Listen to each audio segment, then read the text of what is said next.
se vuelva una red. Importantísimo, por ejemplo, estoy viendo que hay muchas cosas en eje cafetero que no sabía, yo no las tenía tan clara que las teníamos, entonces como empezar a trabajar en equipos y yo creo que de aquí saldrán cosas muy buenas. Yo voy a tener mi pantalla apagada por una solicitud de la asociación para hacer una grabación que ya a todos se les compartió. Si alguien tiene algún problema en que se grabe la charla, pues nos escriben por el chat, pero la idea es que de aquí salga un video de la charla para que luego ustedes lo puedan compartir con sus compañeros que no están en este momento y que también haremos llegar pues como hospitales de primer nivel porque pues nuestro objetivo seguirá siendo siempre transmitir conocimiento de manera universal porque es el deber ser de los que estamos haciendo liderando cuidado paliativo en el país. Entonces yo voy a apagar mi cámara, dejo mi micrófono prendido, voy a compartir pantalla. Martica, tengo inhabilitada la posibilidad de compartir pantalla yo.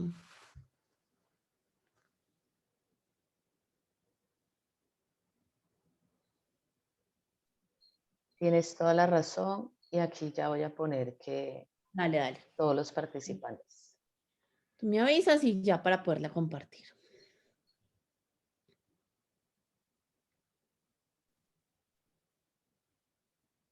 Eh, ahí ya. Listo. Sí. Yo creo que aquí ya, pero si cualquier cosa, pues te molesto.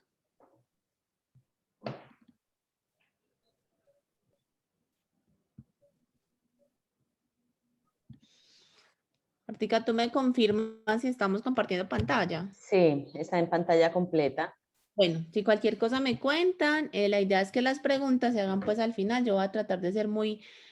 pegada al tiempo para que podamos charlar un poquito al final. Entonces, pues ya me presenté, ya saben lo que hago, muchos me conocen.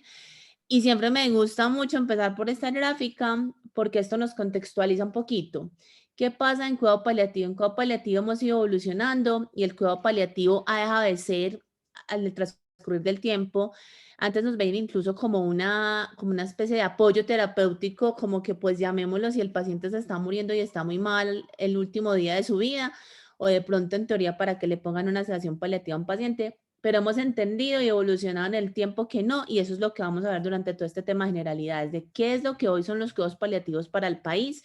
y lo que son para todo el contexto de la atención de nuestros pacientes. Pero obviamente siempre nos vamos a enfrentar a esta realidad. Yo creo que para todos los que estamos aquí, que por lo que me contaron ya muchos trabajamos en esto, en el día a día, tenemos pacientes supremamente enfermos,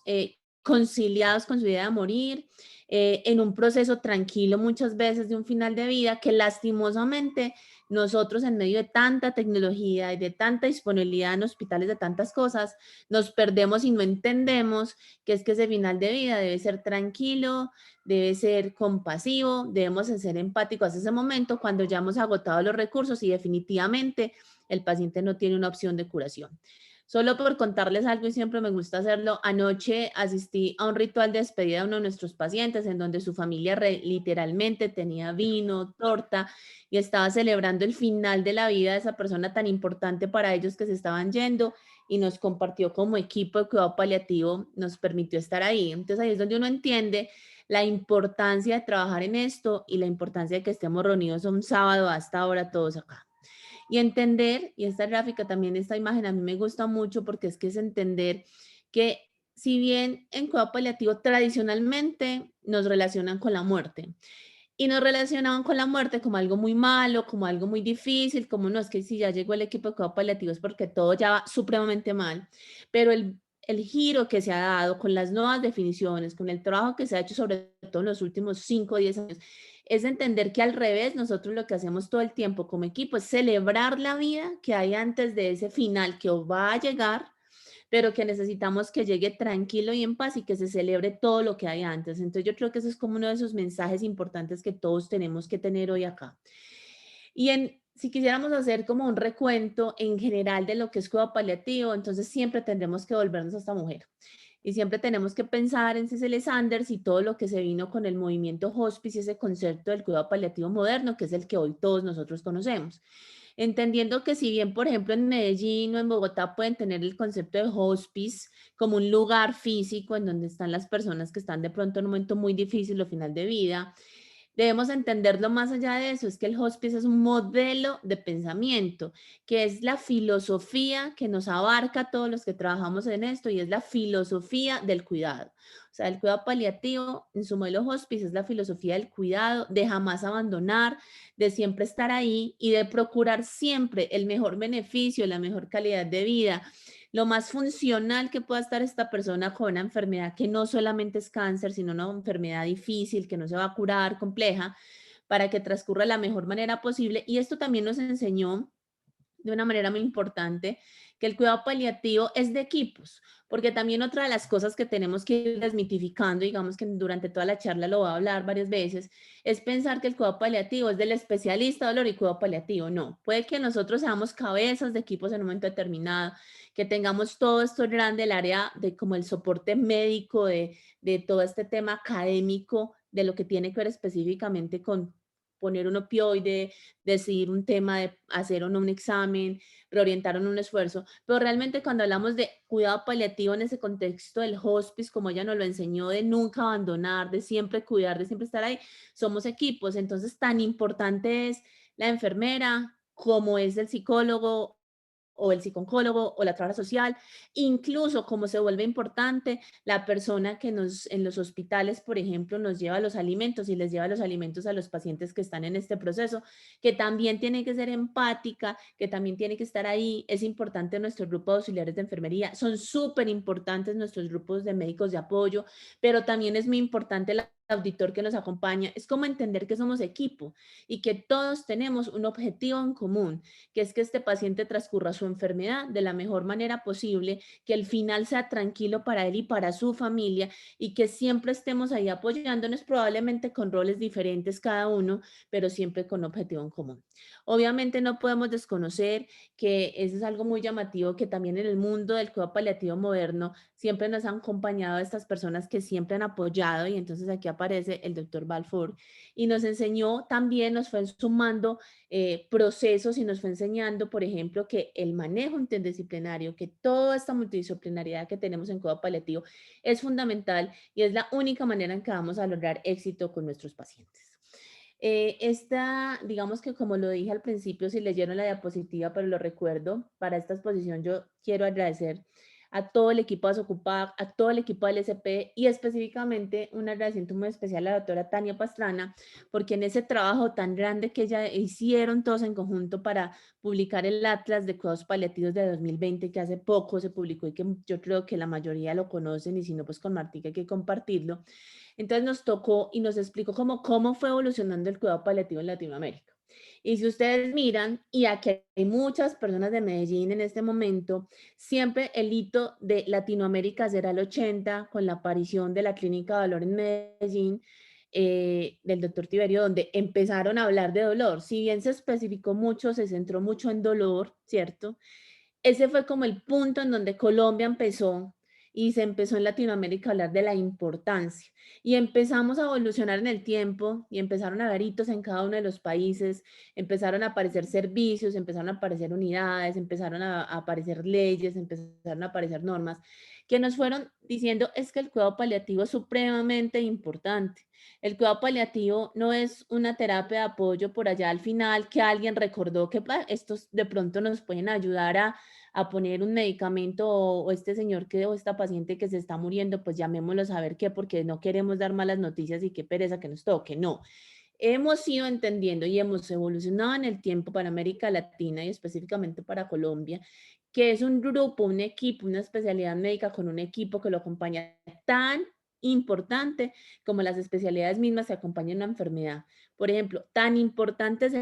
será tener al grupo de oncología, radioterapia oncológica, como se es tener al grupo de cuidado paliativo y soporte trabajando juntos. Y ahorita en las definiciones vamos a entender cómo dejamos de estar al final y empezamos a estar al principio de la ecuación acompañando constantemente a nuestros colegas clínicos. Como les decía, con el doctor Tiberio Álvarez, y esto pues para Medellín es muy importante, ese fue como el hito para América Latina cuando empezamos a decir esto es muy importante, realmente lo necesitamos. Y entonces cuando hablamos de cuáles son los objetivos del cuidado paliativo, Y si ustedes lo miran hoy por hoy, el cuidado paliativo ya no lo estamos creando, más bien no nos lo estamos pensando desde los objetivos, la muerte, al revés, ni la mencionamos. Importantísimo, mejorar la calidad de vida. Pero además miren este tan importante que es aliviar el sufrimiento y yo le sumaría allí aliviar el sufrimiento humano innecesario, porque hay sufrimientos que tal vez no podamos cambiar, pero no justificamos que, por ejemplo, en Montería haya personas sufriendo por dolor oncológico, porque simplemente el médico que lo está viendo no está entrenado y en vez de ponerle un opioide, entonces tenemos un paciente oncológico con acetaminofén. O tenemos un paciente oncológico con una subdosificación de opioides, de morfina y hidromorfona por miedo, por desconocimiento.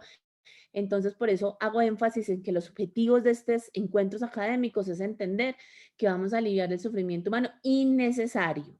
Y como lo dijo la Comisión Lancel, y lo veremos más adelante, el sufrimiento humano que está asociado a la atención en salud. Entonces, cuando algunas veces uno de los estudiantes a los recientes les habla del tema, ellos preguntan, ¿cómo así, doctora? O sea que nosotros generamos sufrimiento. Y la respuesta es sí. Nosotros podemos de manera involuntaria generar sufrimiento para estos pacientes cuando no tenemos claro el momento de remitirlo a cuidado paliativo, cuando no tenemos claros los medicamentos básicos generales que tenemos que saber, cuando no tenemos claro en qué momento su mejor opción no es un hospital con un montón de intervenciones, sino que es una excelente atención domiciliaria y un cuidado en casa. Cuando no tenemos claro todo esto, porque no nos los han enseñado, porque en el pregrado no nos hablaron del tema y porque mil razones pasan, entonces ahí es donde tenemos que entender la necesidad de pasar por todos estos procesos de aprendizaje para no generar sufrimiento que nosotros mismos podemos mitigar. Y obviamente un objetivo fundamental es esa palabra de el manejo integral de la persona, porque no solamente es entender que tiene una enfermedad, o sea, hoy en día en toda la medicina, pero yo diría que en cuidado paliativo más que en ninguna, tenemos súper claro que nosotros no manejamos enfermedades. Nosotros no manejamos al cáncer de próstata, al cáncer de páncreas, a la falla cardíaca terminal, a la enfermedad renal crónica terminal, sino que manejamos una persona con un montón de individualidades y características, con una enfermedad avanzada, crónica en el tiempo que no se va a curar, y cada una de esas personas es diferente. Por eso necesita abordajes diferentes y abordajes de equipo. Cuando vamos diciendo cómo ha ido cambiando el cuidado paliativo en el tiempo, yo creo que es de las cosas que a mí más me apasiona ver, es cómo hemos ido progresando en cuanto a la definición. Pero que no solamente la definición desde la clásica, la OMS del 2014, sino lo que tenemos ahora de la definición global del consenso de expertos, es ir viendo cómo en el tiempo hemos ido saliendo, y voy a ser muy repetitiva en esto, pero es que es importante que nos quede claro, hemos ido saliendo de esa esquina de la muerte, del final de vida, de solo porque entonces hay que dar el paciente o porque hay que dar esa mala noticia antes que venga cuidado paliativo y la dé. Y nos hemos ido volviendo una parte fundamental en el continuum de este tipo de enfermedades, en donde el cuidado paliativo temprano tiene y está obligado a aparecer para acompañar los procesos de otros colegas y de otros grupos médicos que tal vez están dándole tratamiento específico a la enfermedad. Y en esta transformación del concepto, y esto es una gráfica traducida a un artículo que es muy valioso para nosotros, es entender cómo nos fuimos yendo de hablar de enfermedades terminales a enfermedades crónicas avanzadas. Y aquí es una cosa que es fundamental. En la unidad lo repetimos todos los días con estudiantes, con residentes, con todo el grupo que nos acompaña, es que no nos parece que hablemos de enfermos terminales, no. Por definición, y eso el doctor Benito nos lo enseñó muchas veces, terminales somos todos, porque pues nos vamos a morir en cualquier momento. Realmente la condición de terminalidad es de la enfermedad. O sea, hablamos de una enfermedad en condición de terminalidad que ahorita nos gusta y nos parece mejor para no vulnerar al paciente, es hablar de enfermedades crónicas, avanzadas, evolutivas, que no se van a curar en el tiempo y que tienen una alta necesidad de control de síntomas. Y en ese sentido, por eso es tan importante que ahorita más que hablar de cuidados paliativos per se, nosotros hablamos de necesidades paliativas y de atención paliativa. Y tratamos de que no solamente nuestros pacientes y sus familias, sino todos lo sabemos, el trabajo intenso que tenemos que hacer con nuestros colegas oncólogos, nuestros colegas cardiólogos, nuestros colegas nefrólogos, tratando de explicarles el por qué hoy que estamos viendo a este paciente con una enfermedad renal crónica terminal, que tal vez está en hemodiálisis, que está funcional, que está bien, pero necesita que este grupo y esta atención paliativa aparezca para mitigar todos estos síntomas y todas estas necesidades paliativas que tienen estos pacientes con estas enfermedades que en el tiempo van transcurriendo y también pueden generar dolor. Es muy importante entender y miren cómo esto pues va a quedar grabado y lo van a poder ver. Es entender cómo vamos cambiando de conceptos, vamos hablando de un rol pasivo del enfermo al rol activo del enfermo en conjunto con su familia, empezamos a hablar de la toma de decisiones compartidas, empezamos a hablar de documentos de voluntad anticipada, empezamos a hablar de algo que es supremamente importante, que es la planificación anticipada de la atención. O sea, yo con este paciente con EPOC, una EPOC en una condición muy grave, 3 ingresos a UCI, traqueostomías en el último año y ahorita ya en una condición muy difícil, ¿en qué momento tenemos que empezar a hablar de usted qué desea y qué no desea para su vida o su final de vida? ¿Dónde quiere estar? ¿Quién quiere que lo acompañe? Estas son estas conversaciones que tenemos que hacer con el grupo de cuidado paliativo y que hacen o han permitido que entiendan nuestros colegas y que entiendan nuestros grupos médicos, vuelvo y digo, el por qué el cuidado paliativo temprano siempre será una defensora del mismo. Y si vamos avanzando en el tiempo, entonces ahora viene una definición del año pasado que se hizo por un grupo de expertos a la cabeza de la IHHPC, en donde lo que hicimos fue mucha gente en el mundo que cuidados paliativos, ¿cuál sería la mejor definición? ¿Qué sería realmente lo que queremos transmitir cuando hablamos de cuidados paliativos y en qué tenemos que trabajar para que nos entiendan de una mejor manera? Y entender que son cuidados holísticos. Y eso es fundamental. O sea, nosotros no, vuelvo y digo, no estamos cuidando una enfermedad. Estamos en una persona, un ser humano igual que nosotros, con familia, con características específicas, que le da una enfermedad hoy que no es curable, que tiene sufrimiento grave asociado a esa enfermedad, ¿sí? Y que pueden en algún momento algunos de ellos estar al final de su vida. Y esto es muy importante. Si bien nosotros estamos al final de la vida de los pacientes, no es el quehacer único del cuidado paliativo. Por eso muchas veces nos preguntan, venga, pero este paciente lleva un año en un plan de cuidado paliativo domiciliario. Por supuesto, porque la paliación ha sido la que es, ha sido buena, ha sido adecuada, tiene buena calidad de vida, en cualquier momento podría fallecer. Eso lo tiene claro el paciente y su familia, pero estamos es abogando por la calidad de vida y el control de síntomas que ese paciente se merece. Y aquí es muy importante recordar que no es solo el paciente, es que es paciente, familia o cuidador. Muchas veces se nos olvida eso y eso no se nos puede pasar. Si yo tengo, por ejemplo, un paciente con una demencia súper avanzada, que ya está acostado en cama, absolutamente dependiente, el sufrimiento mayor está del lado de la familia, que todos los días se pregunta, bueno, ¿y aquí qué va a pasar? Y entonces mi mamá nunca se va a parar, pero entonces, ¿qué nos espera? ¿Qué se sigue? ¿Qué vamos a hacer si se pone mal? ¿La vamos a llevar al hospital? ¿No? Entonces esta familia hay que cobijarla, incluso en ese contexto que a veces tenemos tan común en cuidado paliativo de familias difíciles. Y obviamente aquí que hay tantas personas paisas y el cafetero van a entender cuando en un hospital el interno le dice a uno, no, doctor, es que esa familia es un chicharrón. Entonces uno dice, venga, primero no lo digamos así, pero segundo piense que detrás de esa familia compleja, realmente lo que hay es una familia que también está enferma. Tal vez un hijo que vino, que hace mucho tiempo no ve a su mamá, la encuentra en estas condiciones, trae muchas cosas de atrás pendientes y por eso es el hijo que dice, yo quiero que le hagan el examen otra vez, yo no estoy de acuerdo con el diagnóstico y es como aprender en equipo a abordar y eso se trata de la nueva definición de cuidado paliativo. Cosas importantes en esa definición, lo que les decía ahorita y a mí esto me parece fundamental, el cuidado paliativo temprano, o sea, nosotros vamos de la mano incluso con todos los grupos que están dando terapias modificadoras de la enfermedad, o sea, no importa si el paciente está muy enfermo y le están tratando de dar un curso de levosimendan en la UCI y viene en un programa de cuidado paliativo, allí tenemos que estar. El paciente hoy le están diciendo a sus 23 años que tiene un cáncer de cervix, a una mujer que tiene 2 hijos en su casa, aun si la opción que le ofrecen pudiese ser curativo, cuidado paliativo tiene que estar allí, porque somos los llamados a acompañar, a soportar. Puede que en algún momento la cosa no salga tan bien, se complique más y entonces nuestro grupo de oncología nos diga, mire, cuidado paliativo ahorita es un poquito más importante porque nosotros ya no tenemos mucho que ofrecer. Pero en otro momento puede que sea muy importante todo el tema oncológico, pero que nosotros debamos estar ahí acompañando, incluso celebrando cuando ya termine su tratamiento y siga en etapa de seguimiento, porque es que el diagnóstico de este tipo de enfermedades, cáncer, pero tantas otras enfermedades neurológicas, por ejemplo, generativas, disrumpen la vida de una persona y cambia su proceso y genera sufrimiento y los llamados pues a mitigar ese sufrimiento somos estos equipos. influye positivamente en el curso de la enfermedad y eso es súper importante.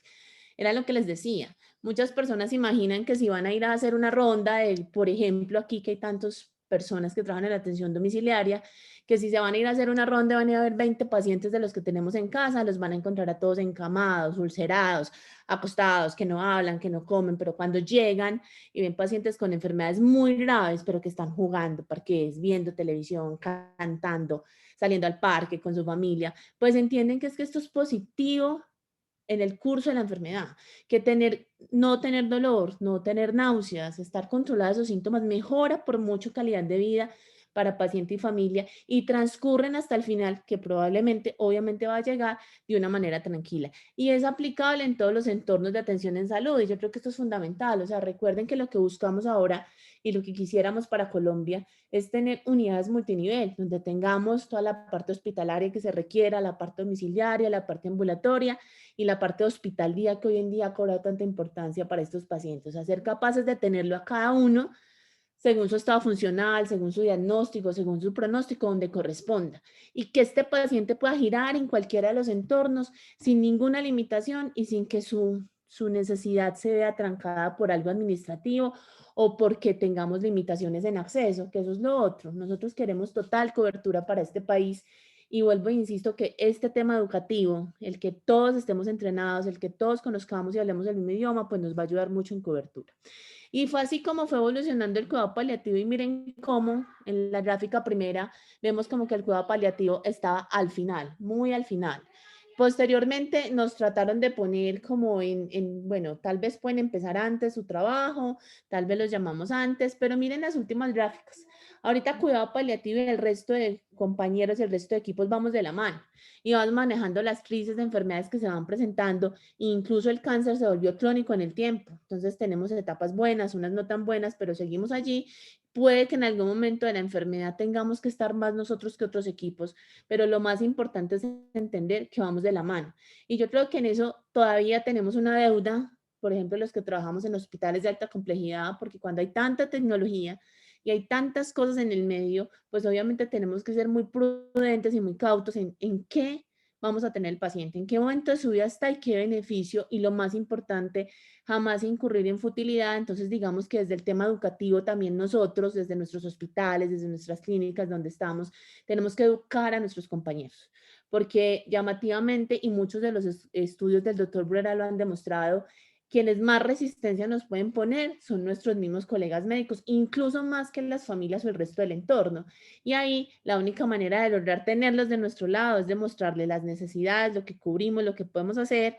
y obviamente enseñarles, porque vuelvo y digo, esto no nos lo enseñaron a nosotros en el pregrado cuando estábamos, ¿cierto? En el contexto de América Latina, entonces importantísimo, miren toda esta transición epidemiológica que estamos teniendo y es clarísimo que lo que vamos a tener es enfermedades crónicas no transmisibles, muerte por esta enfermedad, síntomas por estas enfermedades. Entonces, a nadie le tiene que dar duda que estos equipos de cuidado paliativo necesitamos que crezcan, que estemos en todas las regiones. Y el tema domiciliario aquí se vuelve fundamental, porque los que estamos en hospitales sabemos que en el momento en que una enfermedad se define como no recuperable, el paciente ya desestima muchos manejos o ya no tiene esa opción y debe ir a casa. No es tan fácil mandarlos a la casa con este perfil de enfermedades que estamos viendo acá, si no tenemos a quién entregarle al paciente, un doliente en esa casa que lo va a estar acompañando, equipos que lo van a ir a ver. Y miren que esto le pasa a Colombia, pero está pasando en toda América Latina. La transición epidemiológica real, entonces tendremos en personas de mayor edad, con más carga de enfermedad, más enfermos y muchos más pacientes susceptibles de cuidado paliativo.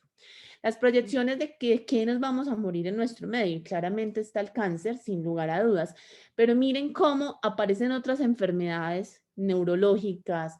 la enfermedad pulmonar, no solo la EPOC, fibrosis pulmonar, tuberculosis, aparece todo el tema de la falla renal, incluso aparece el concepto de falla de órgano ahorita tan usado y el COVID nos lo demostró. Muchos estudios desde los últimos 5 años en cuidado paliativo nos venían hablando de ese perfil de pacientes que entrando bien a un hospital, que estando en teoría sanos, después de un tiempo, 2, 3 meses de UCI, traqueostomía, gastrostomía, falla renal, falla de órgano, se convierten en pacientes de cuidado paliativo y tenemos que entrar como equipos a las unidades de cuidado intensivo a decir, bueno, ¿en qué momento ya llegamos a un punto de no retorno en donde la visión de este paciente tiene que ser otra. De esto se venía hablando, obviamente con un poquito de resistencia, porque el concepto no era tan fácil de entender, era más fácil de entender porque cuidado paliativo en cáncer, pero ya era un poquito más difícil en falla cardíaca, en falla renal, pero ya cuando íbamos a la UCI, un paciente que entró en teoría sano, pues se complicaba un poquito más. Digamos que en época del COVID eso se entendió mucho mejor y creo que fue una condición general para todos que los grupos de cuidado paliativo se volvieron muy importantes en ese contexto, porque ya era dar noticias complejas, acompañar procesos difíciles en ausencia de familia muchas veces, la comunicación no tan fácil entre el grupo médico y el grupo familiar a través de una tablet o de un teléfono. Entonces ahí nos recordaron que esto también es muy importante. Entonces, si ustedes miran ese perfil, pues traigo esto para llenarnos de motivos y convencernos, sin lugar a dudas, que cuidado paliativo es una necesidad imperativa para el país. Y en este orden de ideas, digamos que recordar un poquito, en este póster de este lado se ve pequeño, pero se los podemos compartir. Está todo lo que tenemos en Colombia. Entonces, si nos ponemos a pensar, Colombia es ejemplo porque tiene cuidados paliativos como especialidad de posgrado, porque tiene una trayectoria en todo este tema desde el 80 hasta ahora, porque tenemos ley de cuidados paliativos, tenemos unas leyes que se han derivado de esa ley que hablan sobre todo el tema de voluntad anticipada. Obviamente está el contexto de la eutanasia, que si bien siempre los paliativistas hemos sido muy claros, morir dignamente no es sinónimo de eutanasia, si bien respetamos el concepto, si en algún momento se requiere, ese no es el deber ser. Esta ley nos sirvió, nos ha servido para que los cuidados paliativos en todo esto se hagan muy evidentes, porque una de las condiciones es sin cuidados paliativos no vamos a llegar allí. Y lo que nos damos cuenta es que muchas de las personas que en un momento dicen me quiero morir es porque no tienen síntomas controlados y esto vuelve y juega en la misma rueda de la que estamos hablando, derivado de que si no tenemos entrenamiento y no tenemos educación en estos temas, pues los pacientes quedan desprotegidos. Pero cuando miramos todo este contexto colombiano y miramos lo que dijo el Atlas de Cuidado Paliativo del 2013, ahorita lo que dice el 2020, pues la cobertura del punto 4 la hemos subido al 16%. Entonces, ¿hemos ganado cosas? Indudablemente sí, pero solo un 16% de cobertura, a pesar de tener todo este continuo de leyes que ustedes ven acá, lo que nos llama es que en algo no estamos haciendo las cosas bien. Y la página Desocupada publicó ayer un artículo muy reciente, hecho por la doctora Tania Pastrana con algunos colaboradores en Colombia, en donde nos muestran que realmente lo que nos está pasando, el por qué no hemos podido organizarnos, el por qué no hemos podido aumentar la cobertura, tiene mucho que ver con el tema educativo, tiene mucho que ver con ese no poder tener desde preparado todo lo que necesitamos para que sepamos de cuidado paliativo. Por eso tenemos tantas leyes, pero no hemos podido como organizarlas de la mejor manera para hacerlas aplicables y reales para nuestros pacientes. Entonces, esto es súper importante que lo tengamos en cuenta y que esta necesidad de ampararnos en estas leyes y hacer cabildeo desde las asociaciones lo hacemos constantemente, pero necesitamos que todos ustedes que están ya en el medio trabajando, más la población civil, los mismos pacientes que abogan por sus derechos, hagamos todos eco para que esto mejore. Este es el Atlas, el que les tenía antes es el del 2013 y miren cómo cambió. Entonces, esta es la gráfica para Colombia del Atlas de Cuidados Paliativos del año 2020, que ya fue publicado de manera oficial. Si lo revisamos juiciosamente, entonces vemos que pasamos de un 0.4% de cobertura a un 16%. Vuelvo y digo, un 16% del 100% de necesidades no cubiertas, pues todavía nos falta mucho trabajo. En estos años se ha mejorado, pero todavía nos quedamos muy atrás. Y pueden mirar acá cómo ha aumentado, cuáles son equipos móviles, cuáles se consideran unidades de cuidado paliativo domiciliario o cuáles se consideran unidades multinivel. Digamos que aquí para el Hospital de Caldas nosotros somos la única unidad multinivel que tenemos en el país, pero esperamos que en un futuro no muy lejano hayan muchas más de estas para Colombia para que podamos empezar a aumentar cobertura. Y si nos paramos en este lado, miren el tema educación. Entonces seguimos quedándonos muy cortos en educación. No solamente estamos hablando para médicos generales, estamos hablando para enfermeras, para psicólogas, para trabajadoras sociales. O sea, necesitamos empezar a educarnos, a tener una cultura más fuerte en cuidados paliativos bien entendidos, sin los mitos de los que les hablaba al principio y con una claridad infinita de cómo la ley nos ampara y cómo esta parte educativa, en fusión con lo que tenemos hoy en día en leyes, nos tiene que llevar a que ojalá este 16% cambie en el tiempo y muy rápidamente. Desde la ley que tenemos, esto simplemente por hacerles un resumen importante, recuerden que tenemos la ley Consuelo de Saavedra, la tenemos de obligatorio cubrimiento para el país desde el 2014. Todos lo sabemos que generalmente no es así, a veces tenemos problemas de acceso, de oportunidad, de dispensación de medicamentos, pero es como importante tener en cuenta que la ley existe y está allí, es de obligatorio cumplimiento, o sea, los pacientes tienen derecho a pedir cuidados paliativos, eso es un derecho en Colombia y nuestros aseguradores deben hacer que esto se cumpla. Hay obviamente aseguradores que tienen una trayectoria más grande en esto, por ejemplo, Sura, compara siempre que lo conocemos hace ya un tiempo y es importante, ha ido a la vanguardia, ya otros asegurados más grandes también tienen sus programas, pero es importante que tengamos claro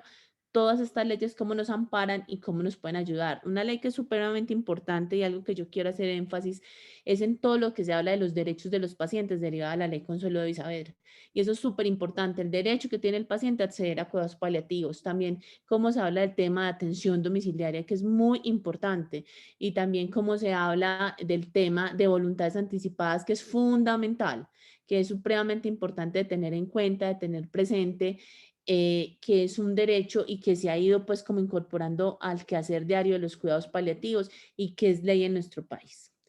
Eh, la ley obviamente desde el papel es muy bonita, esto es lo que se considera en la ley Consuelo Davis, lo que es una enfermedad crónica irreversible de alto impacto en la calidad de vida, y esto es muy importante porque nos habló de larga duración, entonces miren que para Colombia también el ejercicio ha sido claro, ya no estamos hablando de que el paciente quedó paliativo es el que se va a morir entre 3 a 6 meses, como lo considerábamos inicialmente. Si bien muchos pueden estar allí, hay muchos pacientes que estarán en modelo de atención por cuidado paliativo por mucho más de un año o incluso más tiempo. Y hay que entender que el modelo se debe conservar, que la calidad de la atención se debe conservar el tiempo que sea necesario. Entonces ya no estamos como supeditados al tiempo. Nos hablaron de enfermos en fase terminal y eso es muy importante, en enfermedades crónicas, condiciones avanzadas de enfermedad. Y miren lo importante de esto que nos dijo cuando no hay un proceso curativo de eficacia comprobada. Esto es muy importante, entendiendo que la muerte es una posibilidad real, pero que hay que un fracaso de tratamiento. De pronto, si alguien tiene el micrófono prendido, lo puede apagar, qué pena.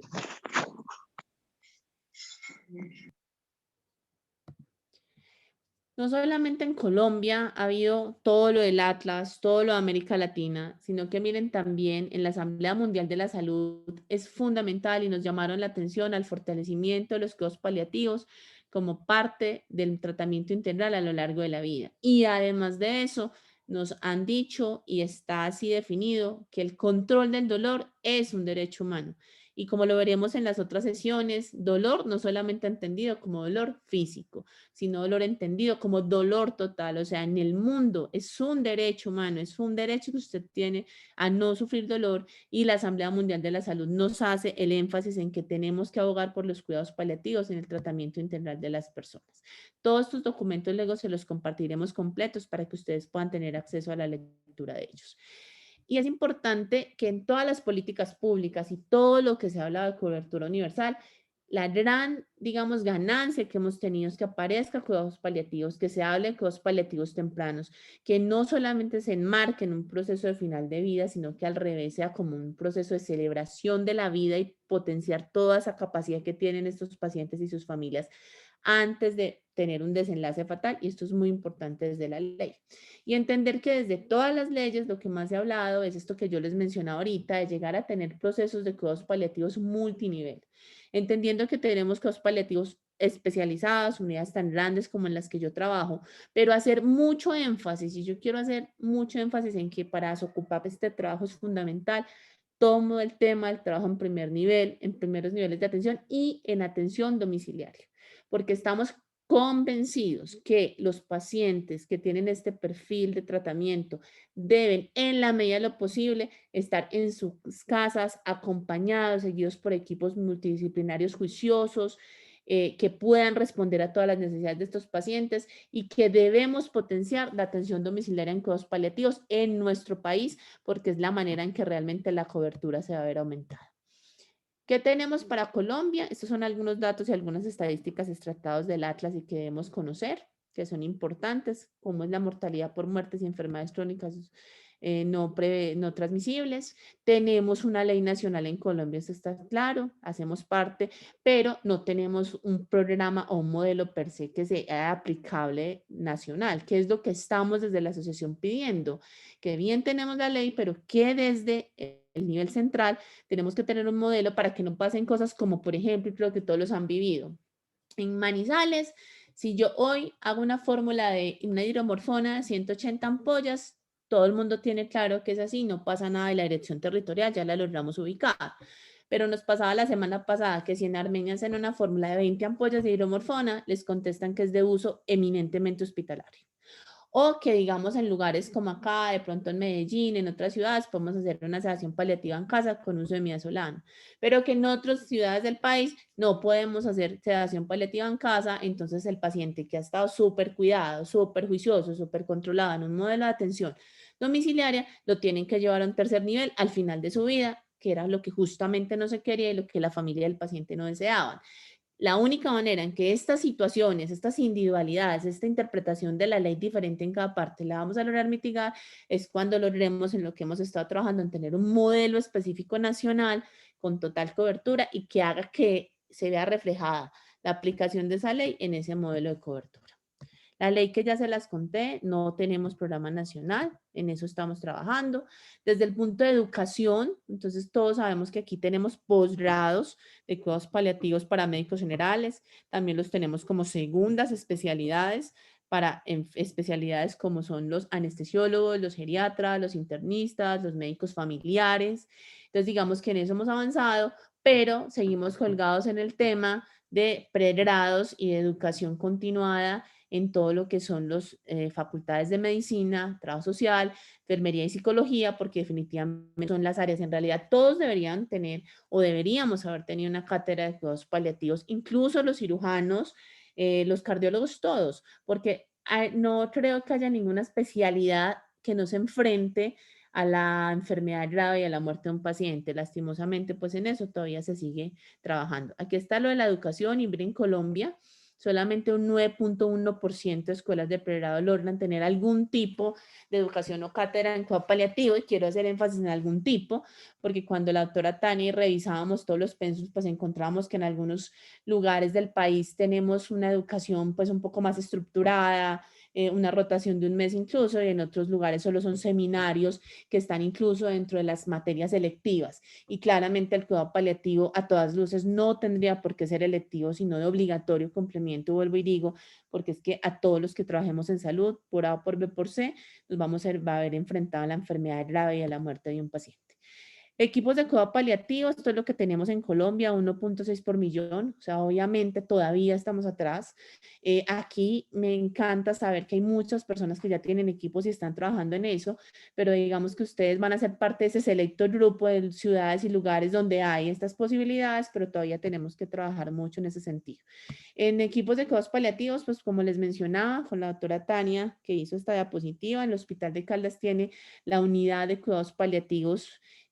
la única que hay como unidad multinivel en el país. Es una unidad grande donde los invitamos a todos cuando quieran estar y la quieran conocer. De hecho, valga la claridad, ahorita empezamos un proceso de pasantías para personas y médicos de regiones muy apartadas del país. Empieza una médica de Monpós y lo que queremos desde Asocupab, desde el hospital, desde todo esto es de una manera transparente, sin ningún tipo de que medie ningún tipo de beneficio económico,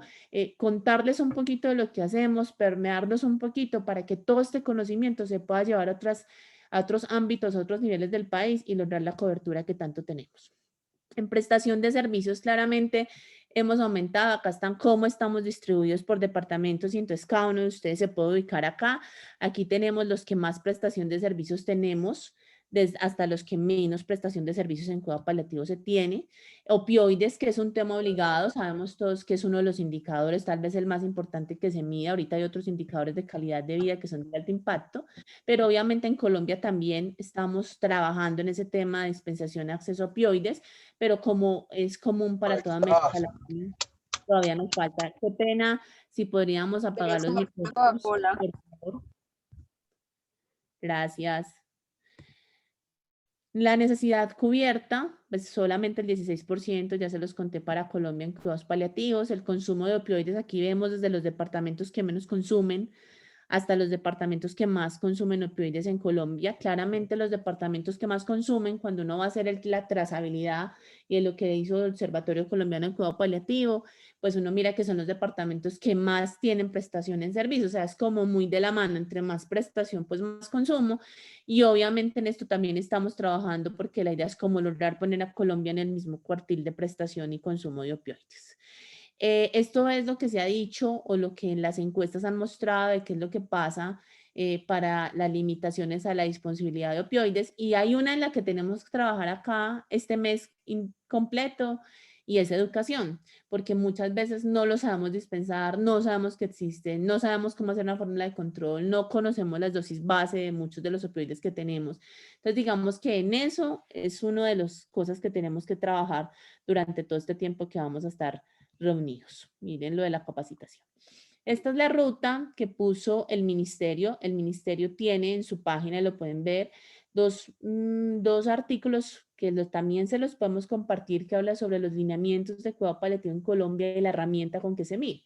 Y miren que desde el ministerio está claro, cuidado paliativo desde el diagnóstico y es transversal. Lo que no se ha logrado es cómo hacer para que esta transversalidad de verdad pase, porque cuando veíamos lo que pasa en nuestro país, seguimos estando concentrados en ciudades grandes, en ciudades intermedias y nuestros sitios más alejados del país, los que más problemas pueden tener, todavía se ven sujetos a, les pongo un ejemplo, que tengamos que remitir a un paciente muchas horas desde San José del Guaviare a traerlo al Instituto Nacional de Cancerología, estando en un modelo de atención paliativa para que aquí digamos o en Bogotá digan que tienen que tener un opioide por vía subcutánea, pero que termine el paciente falleciendo muy lejos de su familia, muy lejos de su entorno, en una alta complejidad oncológica que ya no requería. Entonces, digamos que esa es nuestra realidad que tenemos, que hemos trabajado, que la estamos cambiando, pero que lo que estamos haciendo ahora es lo que nos va a ayudar a cambiarla todavía más. Desde el punto de vista de cómo entran estos pacientes a las rutas y de cómo es la definición de un paciente en cuidado paliativo, hay muchas herramientas. La más generalizada en nuestro país y en nuestras unidades es utilizar la herramienta Nepal-CEPAL y básicamente pues muchos ya la conocemos. Es una herramienta en donde nos hablan de todos los componentes de lo que puede tener un paciente, desde su enfermedad, desde su diagnóstico, desde las patologías asociadas, pregunta sorpresa obligada, que es preguntarle a su tratante, ¿usted se sorprendería si este paciente se muriera en el próximo año? La respuesta es no, no me sorprendería, claramente ya tiene un Nepal positivo y tenemos que empezar ya a irnos a las enfermedades específicas. Aquí yo les quiero poner ejemplos de las enfermedades que manejamos en cuidado paliativo. No son solamente oncológicas, de hecho, el porcentaje mayor de lo que veremos en los próximos 20 años va a ser enfermedades no oncológicas muy complejas de manejar y que las tendremos que enfrentar. Aquí se las voy a ir pasando, no las voy a leer en aras del tiempo, pero les quiero hacer énfasis, por ejemplo, en este concepto de geriatría, que es el concepto de fragilidad, que también entró inmerso en el concepto de estrategia Nepal para cuidados paliativos, pacientes muy comórbidos, ancianos y que ya tienen un índice de fragilidad positivo, también hay que ir pensando si son susceptibles de un modelo de atención por cuidado paliativo. Lo vemos mucho en nuestro día a día y estos pacientes sí que son complejos y se requieren abordar en equipo porque muchas veces sus familias y sus propios tratantes no entienden en qué momento el manejo intervencionista agresivo ya no beneficia y tenemos que reorientar el esfuerzo terapéutico a otras cosas. Dentro de las generalidades de cuidado paliativo también es importante recordar que no usamos términos como limitación del esfuerzo terapéutico o conceptos de no reanimación, más bien preferimos ver como conceptos de no avance terapéutico y reorientarse, porque reorientarse es limitar, suena como yo voy a dejar de hacer. Y en el medio de la familia o sus cotratantes va a decir, no, entonces ya no le van a hacer nada más, por el contrario. Vamos a reorientar nuestro esfuerzo y vamos a hacer de una manera distinta. Y yo creo que ese es como el arte de los cuidados paliativos. Nosotros hacemos muchas cosas, pero la manera en la que las hacemos, los recursos que utilizamos son diferentes. Digamos, nosotros ya no necesitamos para manejar estas enfermedades un resonador gigantesco en nuestras instituciones, pero sí necesitamos un equipo humano muy fuerte para apoyar a ese paciente en el transcurso de su enfermedad y cuando van a casa o cuando están en proceso de final de vida. Aquí están algunas de las otras enfermedades que la estrategia Andemal tiene, pero también recordarles que la Organización Mundial de la Salud definió que hay más de 23 enfermedades, por ejemplo, diabetes, por ejemplo, tuberculosis, multidrogoresistente, que todas son susceptibles de cuidado paliativo y que obviamente el trabajo es fuerte para entender que deben entrar en este tipo de modelo de atención, porque claramente es mucho más fácil entender que si tengo un cáncer, pues la posibilidad de muerte llega y probablemente cuidados paliativos va, pero es un poquito más difícil como todo ese ejercicio que hay que hacer educativo de entender por qué si tengo, por ejemplo, una tuberculosis multidrogoresistente con fibrosis pulmonar, pues tengo que estar en un programa o en un grupo juicioso de cuidado paliativo. Claramente, y yo creo que esto pues todos lo tienen claro los aquí presentes, pero me gusta mucho recordarlo, que los modelos de cuidado paliativo son ejemplo de humanización en la atención. Hoy en día, los que trabajamos en salud hemos escuchado todos los congresos, simposios que hablan de humanización en salud, de la atención humanizada. Todo esto se vuelve como un cliché continuo, hoy por hoy más en los contextos de acreditación y alto desempeño. Pero cuando hablamos en la realidad, en la aplicación real de este concepto empático de humanizar la atención en salud, cuidados paliativos es un modelo a seguir, porque es un modelo que está centrado en la persona del paciente y su familia, que integra al paciente, la familia es importante, siempre vemos casos particulares, trabajamos en equipo, estamos fundamentados en unos principios bioéticos claros de no hacer daño, jamás hacer nada que dañe al paciente y su familia y no incurrir en futilidad. Estamos basados en todo el tema del diálogo, de la comunicación asertiva, de la comunicación empática y supremamente importante, no pensamos que la muerte sea el fracaso de nuestro quehacer, para nada. Por el contrario, sabemos que la muerte probablemente va a llegar a todos estos pacientes, pero lo que nos importa y el éxito de nosotros es llegar de manera temprana, llegar a tiempo y ofrecer la mejor calidad de la atención posible. Es un modelo que está basado en la espiritualidad, no en la religiosidad. Y fundamental este azulito que está aquí es que esto es vocacional. Yo creo que nadie trabaja en cuidados paliativos si no tiene una firme vocación de que eso es lo que quiere hacer. No funciona en nuestros hospitales, en nuestras clínicas, si simplemente algún día el gerente nos dice, ay, venga, usted que está como con más horas, venga y monte el programa de cuidado paliativo. No, esto no funciona así, porque esto tiene que estar basado en unas bases de leyes académicas, científicas, juiciosas, pero también que esto nos salga de vocación, que queramos estar acompañando estos procesos que no son fáciles, que también en un momento determinado pueden tocarnos nuestros propios conceptos y nuestra propia existencia, pero que son tan necesarios de realizar. Esto por mostrarles solamente algunas imágenes de lo que se hace. Estos tenemos el permiso de los pacientes para mostrarla. Y es como mirar que es el paciente, pero es todo el resto del contexto, su familia, lo que hay alrededor, lo que ellos necesitan. Y este concepto que me encanta y que con Gabriela de Keralty siempre, ella fue la primera persona que se lo escuché y me pareció muy importante recordar siempre. Y es que en cuidado paliativo, cuando nos dicen, por ejemplo, ah, no, es que ya son los que vinieron a desahuciarme al paciente, o son los que vinieron a quitarnos la esperanza y fueron los que vinieron a robarnos. Entonces, y la ilusión de que esto puede salir mejor, y si ya los llamaron es porque vamos muy mal. Y entonces aquí yo entendí que este es el mejor ejemplo de no, es el mejor ejemplo de entenderlo, y es que nosotros en cuidado paliativo siempre vamos a conservar la esperanza de que las cosas van a ir bien, de que van a estar acompañados, de que vamos a estar ahí, pero nunca vamos a vender la falsa expectativa de una curación que no corresponde, de un pronóstico que no es, de un pronóstico inadecuado, de un tratamiento que para nada va a aportar, pero que sí va mucho a dañar. Entonces yo creo que ahí es donde nos paramos siempre. No vendemos la falsa expectativa, pero siempre tenemos claro la esperanza de que si bien no podemos curar a alguien o evitar que fallezca, sí podemos asegurar que vamos a estar ahí para que ese transcurrir sea de la mejor manera.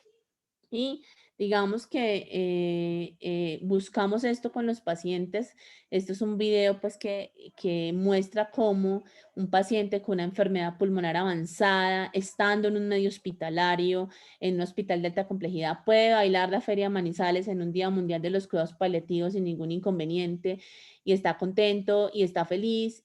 Está tratado con medicamentos, está soportado por equipos, se va a ir a una atención domiciliaria posteriormente, el paciente ya falleció, ya nos acompaña, pero hacemos este tipo de cosas para que los pacientes puedan estar tranquilos. Recordar que hoy en día, vuelvo y digo, y lo dije al principio, en época de COVID-19 no podíamos no hablar de esto, el cuidado paliativo se volvió importante, y yo creo que este fue el momento en que nuestros compañeros, nuestras especialidades que nos acompañan, otros equipos entendieron lo necesario que es el equipo de cuidado paliativo, porque cuando tuvieron que dar malas noticias se dieron cuenta que no sabían cómo. cuando tuvieron que enfrentarse a la muerte ya no de 2, de 3, sino de 20 y 25 en un día, entendieron que no sabían cómo manejarlo y que esto no se aprende así tan fácil y que esto necesita toma de decisiones y que esto necesita equipos entrenados, que son medicinas que pasaron a ser, por ejemplo, en época de COVID-19 centradas en la comunidad y empezaron a aprender conceptos que nosotros siempre los hemos tenido. Siempre hemos sabido en cuidado paliativo que los recursos son escasos, siempre hemos sabido que hay que planificar a tiempo, siempre hemos sabido que hay que tener un contexto de familia y de comunidad en nuestra toma de decisiones. Entonces, digamos que en esa época, si bien esto ha sido muy difícil, creo que para todos sin excepción ha sido un año y medio muy duro. También hay que entender que para cuidados paliativos fue bueno en el sentido de que nos puso en evidencia frente a los demás, frente a los otros equipos, y entendieron lo necesario que es entrenarse. Por ejemplo, en el hospital tuvimos que dar un curso de cómo dar malas noticias. Hubo que dar cursos de cómo enfrentarse a la muerte de un paciente que en teoría no iba a fallecer porque estaba bien. Cómo abordar familias difíciles. Todo esto fue aprendiendo y nos fue poniendo en un punto en donde todo el mundo entendió, no, no, es que esta gente realmente sí, estos equipos son muy valiosos y esto nos puso en un panorama diferente que creo yo que es muy importante. Esto pues fue como lo que hicimos en época de COVID-19 para tomar decisiones y más que hablar de este tema que no es lo que se necesita ahorita en general desde cuidado paliativo, es como lo que les decía de recordar que enfermedades como estas van a seguir llegando. Y el COVID no era un cáncer, pero se comportó tan fuerte y nos demostró la vulnerabilidad humana tan grande que tenemos, que ha hecho que los equipos de cuidado paliativo se empoderen mucho más en toma de decisiones y en muchas cosas que hay que hacer. Ahora venimos, digamos que nos vamos a enfrentar, y esto sí fue, pues es importante porque desde la Junta pensamos que era importante hablar de este tema hoy, y es que ahorita nos estamos enfrentando al coletazo o a la segunda ola real del COVID, que fue los pacientes nuestros de cuidado paliativo, que no pudieron tener acceso, que dejaron de ser vistos en algún momento, que ahorita están llegando más enfermos, o pacientes que no conocíamos de cuidado paliativo, que ahorita ya empezaron a llegar y aumentar, y esto también va a sumar a la estadística y esto también va a sumar a la necesidad de cuidados paliativos para nuestro país, ¿sí? Entonces, digamos que en aras del tiempo, quiero parar acá un momento, Martín, que para parar la grabación, para hasta acá preguntar qué dudas tienen, qué nos quieren preguntar. Eh, abro como los micrófonos.